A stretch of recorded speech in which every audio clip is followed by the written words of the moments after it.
हरे कृष्णा, राधे राधे। श्रीमद् भागवत गीता अध्याय 1 श्लोक 46। यह इस अध्याय का अंतिम श्लोक है और इस श्लोक के उपरांत अध्याय 2 प्रारंभ हो जाएगा।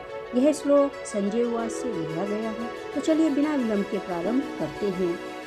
एव मुक्तार्जुनः संख्ये रथोपस्थ उपाविशत् विसर्ज्य सशरं चापं शोक संविदन् मानसः। संजय ने कहा, युद्ध भूमि में इस प्रकार कहकर अर्जुन ने अपना धनुष तथा बाण एक ओर रख दिया और शोक संतप्त चित्त से रथ के आसन पर बैठ गए।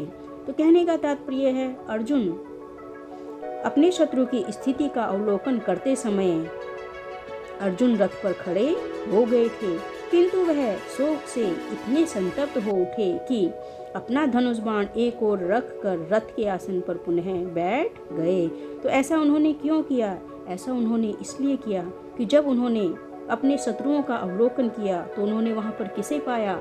उन्होंने वहां पर अपने ही सगे संबंधियों को पाया। तो जब उन्होंने अपने सगे संबंधियों को अपने सामने पाया तो उनका जो मन था वो द्रवित हो गया और वह शोक से संतप्त हो उठे। जब उन्होंने अपने सामने अपने सगे संबंधियों को पाया तो उन्होंने कृष्ण से कहा कि हे कान्हा, मैं किस प्रकार से अपने ही सगे संबंधियों के ऊपर धनुष बाण चला सकता हूँ? मैं ऐसा नहीं कर सकता।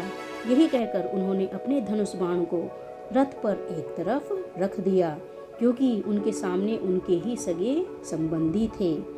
तो ऐसा कौन कर सकता है? ऐसा दयालु तथा कोमल हृदय व्यक्ति ही कर सकता है, जो भगवान की सेवा में रत हो, आत्मज्ञान प्राप्त करने के योग्य हो।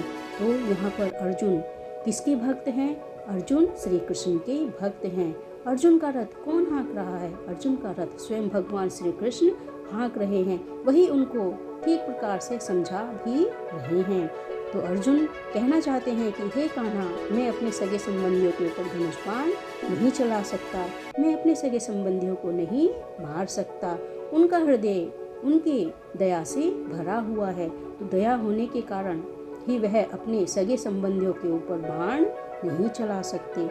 यहाँ पर श्री कृष्ण से अर्जुन यही कहना चाहते हैं कि हे कान्हा, मैं अपने सगे संबंधियों के ऊपर धनुष बाण नहीं चला सकता। किंतु अंत में उनको श्री कृष्ण समझाते हैं कि तुम क्षत्रिय हो और तुम्हें अपने क्षत्रिय धर्म का पालन करना आवश्यक है। यदि तुम अपने क्षत्रिय धर्म का पालन नहीं करोगे, तुम क्षत्रिय नहीं कहलाओगे।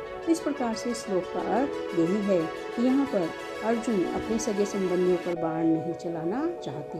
आशा करती हूँ श्लोक आपको पसंद आया होगा। यदि पसंद आया तो चैनल को सब्सक्राइब करें, लाइक और शेयर करें, ताकि लगातार आपको अगले अध्याय के श्लोक भी अमृत गति से प्राप्त होते रहें। और अंत में फिर से एक बार Hare Krishna, Radhe Radhe. Thanks for watching this video.